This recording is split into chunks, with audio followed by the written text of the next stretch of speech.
Good evening. Welcome to the Gothic Bohemian Salon.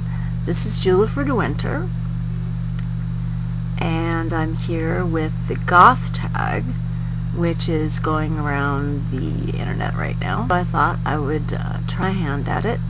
It's 10 questions. I'm going to try to answer them with some detail, so this might be a kind of little longer video than maybe it should be. I don't know. So, how long have you been goth? I've been goth since 1981 or 82, so that's about 31 years or so. I remember the actual day that I got the first clothes that I would consider to be gothic. I was already wearing like vintagey clothes and kind of was doing things to my hair, like dyeing it colors and stuff, and I considered myself a punk rocker.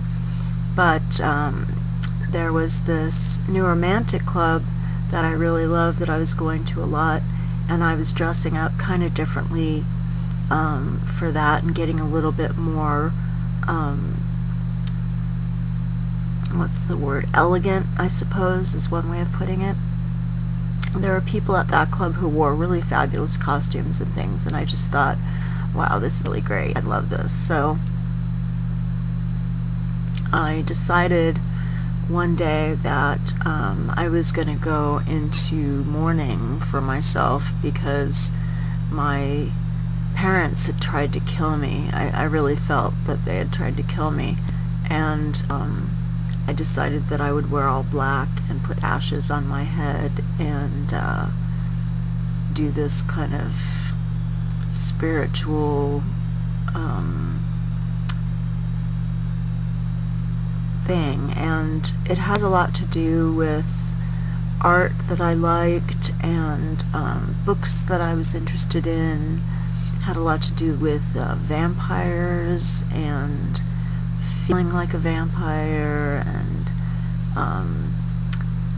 writing this little poetry play about vampires that I used to perform and stuff like that. And there were very few people that looked like that, very few, and I didn't really take my style from anyone.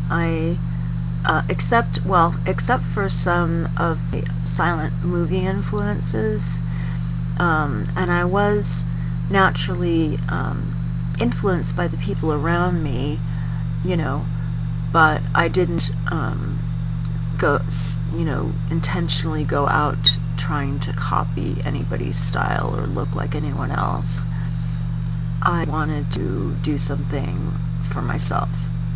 So I bought these black clothes, and they consisted of a veil and a long black, probably used to be some sort of nightgown, a black veil with a lace edge to it. Then there was this basically it was like a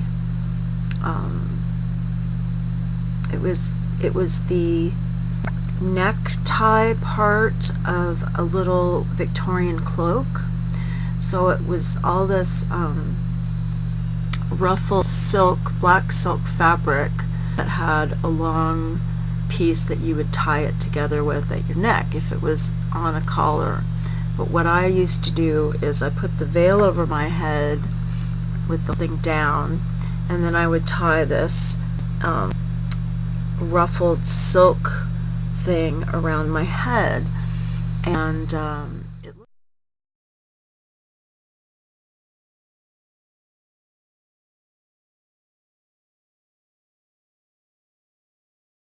looked really cool, I think. I got some long black gloves and cut the fingers off and wore those, and I had a little lace jacket that I found somewhere, and it was just at this time that they got pointy-toed boots at Nana in Santa Monica. So I bought a pair of those, and those were divine, amazing, and only one person got them. And we kind of, there was a little bit of a joke that we were copying each other or something like that. But it was just a joke. It wasn't, you know. So,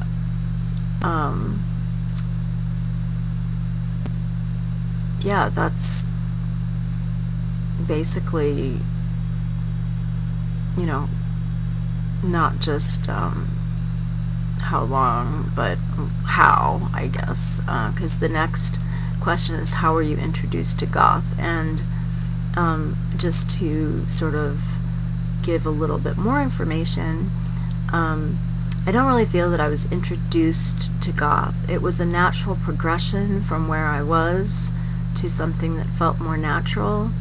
It just really fit in with things I was interested in, the art that I was interested in, the poetry I was interested in, the poetry I was writing, the way that I wanted to dress. And there were, you know, maybe 20 people in the Los Angeles area who looked like that.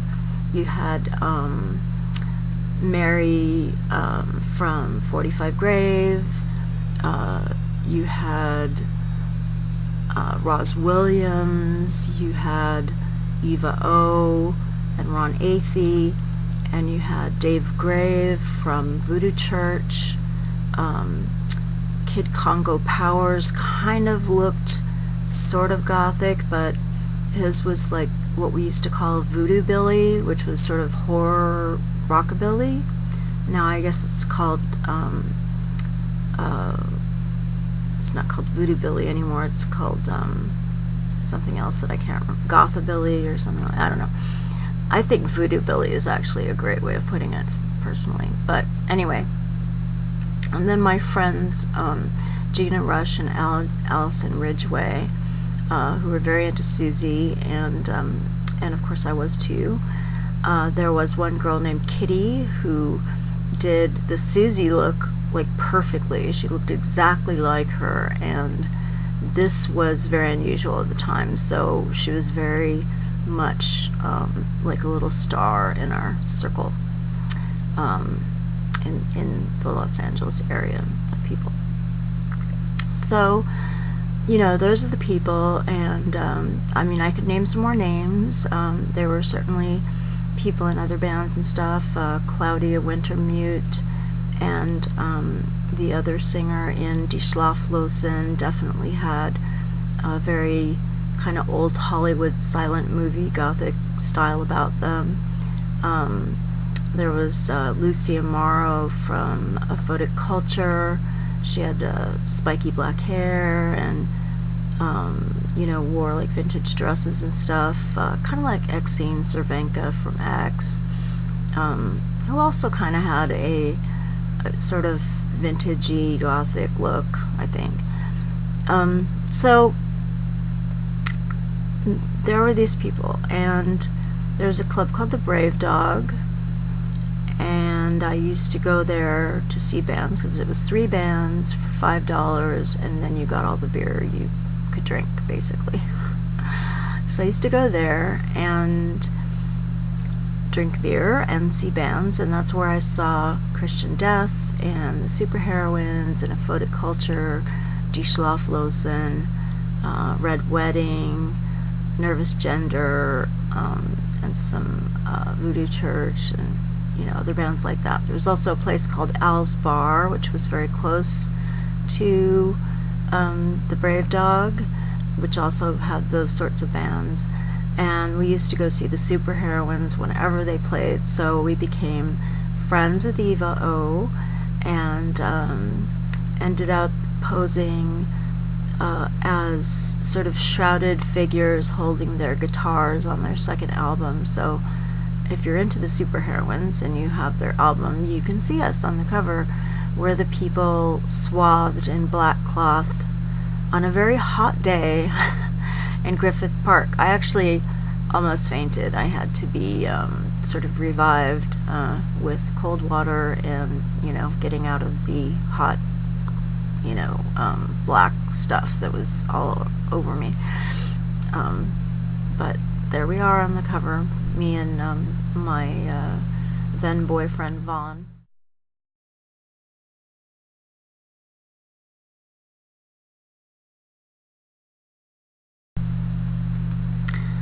So, let's see, I was on the question, how were you introduced to goth?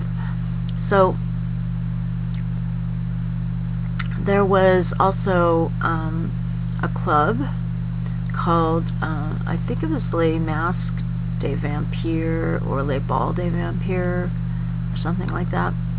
And they used to play the English dark music. We used to call it gloom and doom, actually. There was no goth or gothic, or we did use the term death rock, I believe, but that was for the LA bands, not these other bands, and it was completely different kind of music.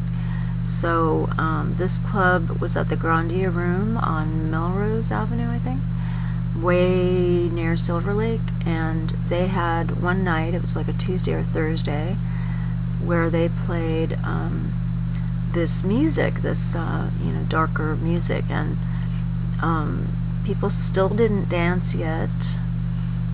Dancing was kind of, we were all too cool to dance. That was kind of looked down on, actually, if you can believe that. It's really funny when I think about it, actually. We were used to going and seeing bands and standing and watching the band, so I guess we just did the same thing when we went to these clubs and listened to music, Then Henry and Joseph, who owned Vinyl Fetish and had been running the Veil, opened a club called Fetish, and that was when the whole Gothic scene took off in Los Angeles, and that was around 1982 or so, and you just suddenly had all these people coming out of nowhere. We had no idea where they came from, and a lot of people had just been kind of holed up in some random place far away from the main parts of Los Angeles, like Roz Williams, for example, came from Pomona, and I think I talked about hothouse flowers, growing in these very barren wastelands. In a way, they tended to be the most creative people, the most interesting people. So that club started, and like I said, it just took off. Okay, so the next question is, what Gothic subgenre would you put yourself in? None. I don't put myself into categories. I don't even put myself in a Gothic category, honestly. This is why my channel is the Gothic Bohemian Salon, not just Tales of a Goth Girl or something like that. I wanted to get across that there's more going on here than just a Gothic experience or aesthetic. So I really wouldn't put myself in a genre. I listen to a lot of different types of music. I do a lot of things that have nothing to do with Gothicness at all. I dress the way I dress.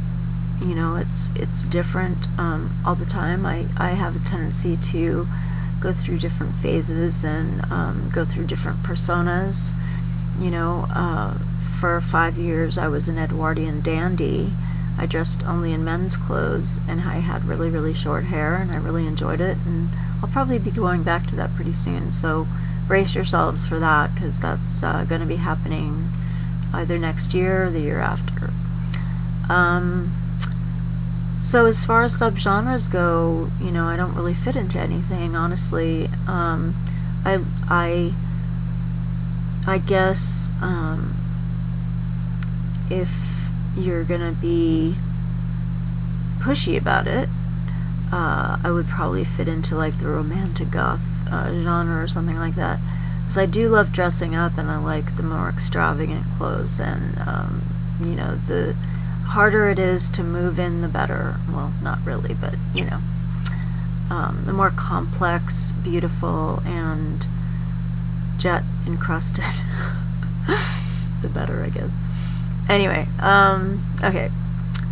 What do you believe to be the basis of the Gothic subculture? Okay, I'm not really sure what this question means exactly. The roots of it, or the platform on which it stands. Okay, so the basis of the Gothic subculture. I guess,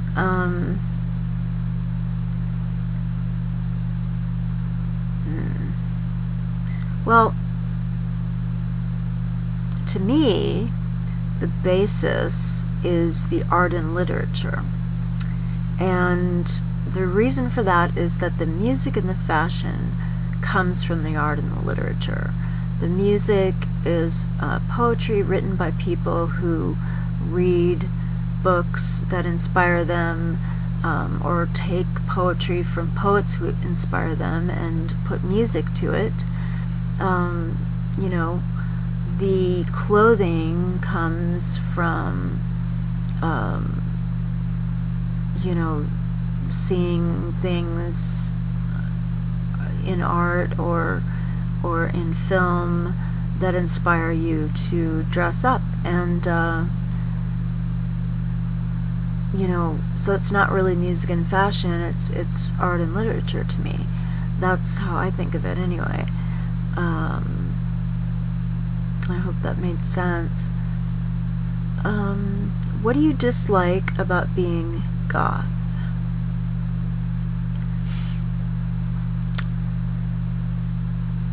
Things nowadays for goths are a lot easier than they used to be. I used to get a lot of trouble when I was a goth in 1982. People would get into traffic accidents because they were trying to look at me while they were driving. People would grab me and tell me I was a Satanist and scream things in my face.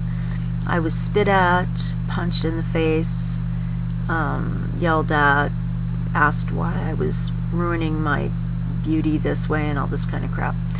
That kind of stuff I don't like. It doesn't really happen so much anymore. Now I get a lot of compliments, and in a sense, that's what I don't like about being goth, is that it's a very mainstream thing now. There's no way to be sort of against the grain. Everybody's so accepting of difference and unusual people and stuff that, you're embraced if you do something different. And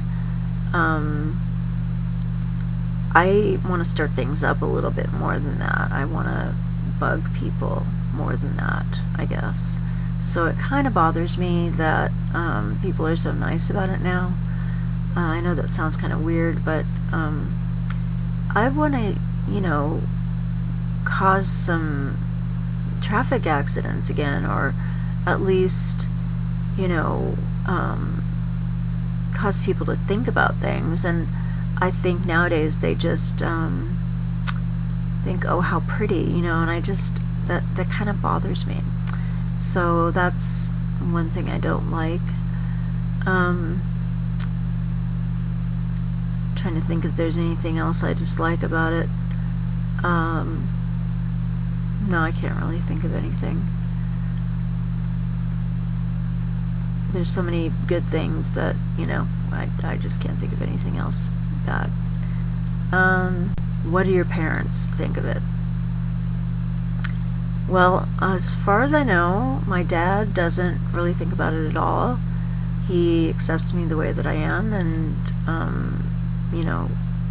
we have kind of a complicated history, so he hasn't known me when I wasn't like this, so I think the only thing is that he was expecting me to have red hair, and when I didn't, he was kind of surprised. But besides that, it's great. My mother is deceased, so the first thing she said, though, when she saw me, I hadn't seen her in a long time, and I was, pretty goth when I came to see her. I had a big black cross on and everything, and we're Jewish, so. But the first thing she said when she saw me was, "You're beautiful." So she must have liked it.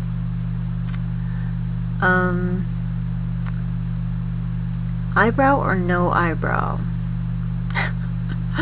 That's a really funny question. Either.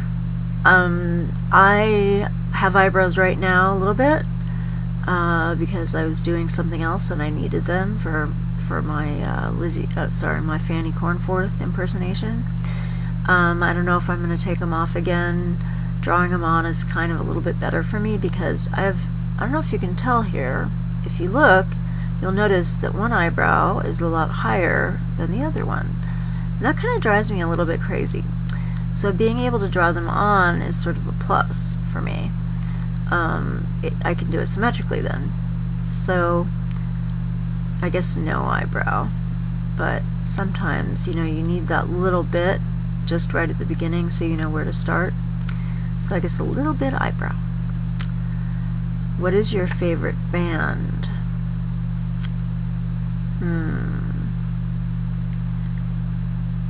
Oh, wow.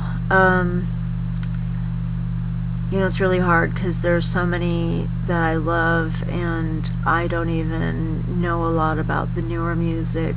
Unfortunately, I'm interested. I would like to know more. I'm trying to get more music from people to listen to so that I can kind of catch up. I listened to nothing but hard music for kind of a while, so that's kind of a long story. But anyway,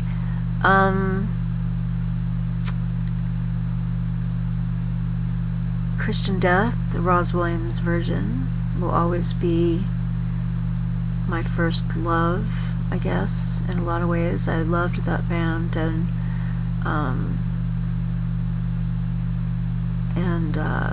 appreciated him very much as well, and I was very sad when he passed away, and I still can't believe it sometimes. But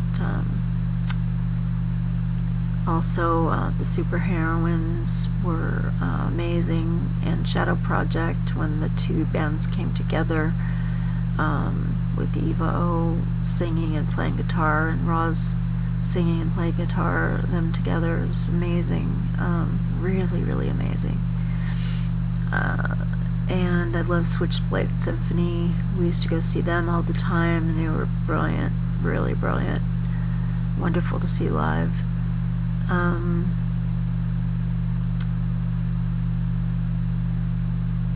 Yeah, those are really the top ones. I also love Jill Tracy. She's, I don't know if you'd call her Gothic, and she's not a band. Well, she's got a band with her, the Malcontent Orchestra. But she doesn't really fit into any genre. I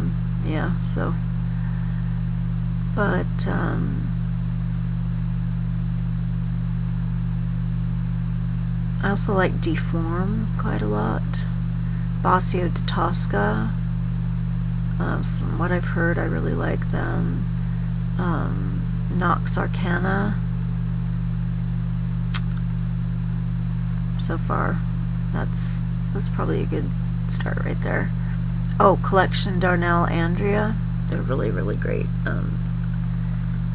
This album right here is what I've been listening to lately. Les Val des Roses. Let's see that. Very cool. Okay. Your opinion on Marilyn Manson. So, your opinion on Marilyn Manson. this is interesting. I have seen him live in concert. It was a great concert. I'm trying to remember what one it was. I don't really know because I'm not really that familiar with his music. I do have some albums, which I do enjoy. And I met him, and he's one of the nicest people I've ever met in my life. Very quiet, very soft-spoken, very polite. Yeah, not at all what you might think. Not pretentious in any way, shape, or form. Just very, very generous, actually.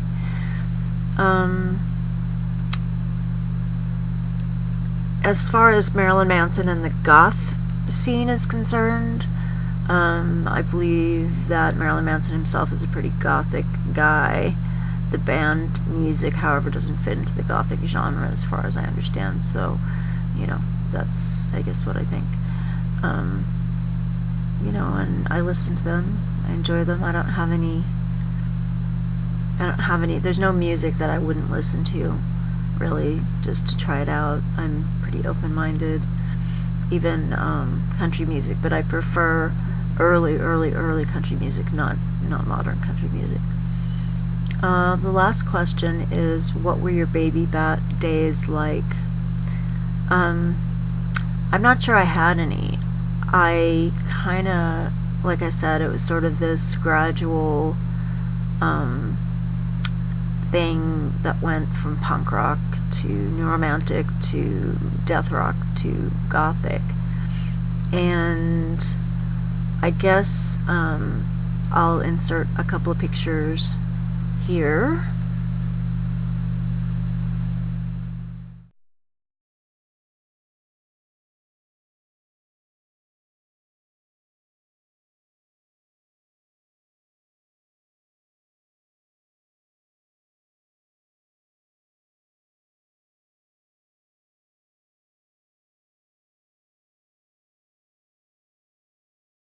So, you know, that's kind of a little bit of the progression. You know, it was the early 80s, and the term baby bat wasn't even coined yet, and nobody really had that stage. You know, we were adults who were artists or musicians or something, and we did art and made music, and you know, we were grown-ups, so I don't it's not like it is now where you're in high school and you know, you try it out and then sometimes you stick with it and sometimes you don't, and you know, it's just not the same as it used to be.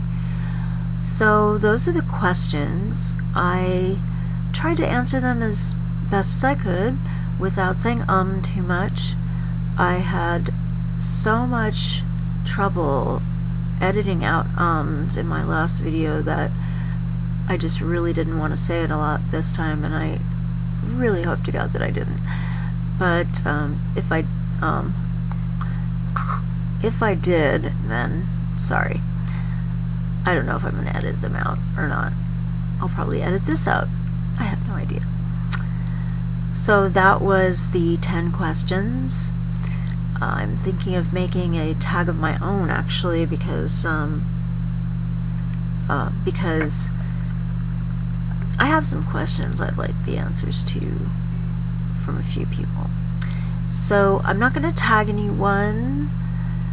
If you want to do this tag, do it, and if you don't, don't. And if you want to put comments down there, please do put them down there. And if you haven't subscribed yet, could you please subscribe? I'm actually getting really close to 500, and I think when I hit 500 I'm going to do some kind of giveaway. I didn't make it for the 300 mark. I just got a little bit busy, so I think I'm going to make it for the 500 mark. And wouldn't that be fun? I think I already know what I'm going to give away too, so if I can get to 500 subscribers, that would be really cool. Thank you so much for joining me in the Gothic Bohemian Salon. I hope this has been interesting, and I'm going to be starting a new series with the new year and doing a lot more videos, and I look forward to seeing you next year. Very exciting. Have a wonderful day, night, whatever. Have a wonderful evening, and embrace the darkness. Good night.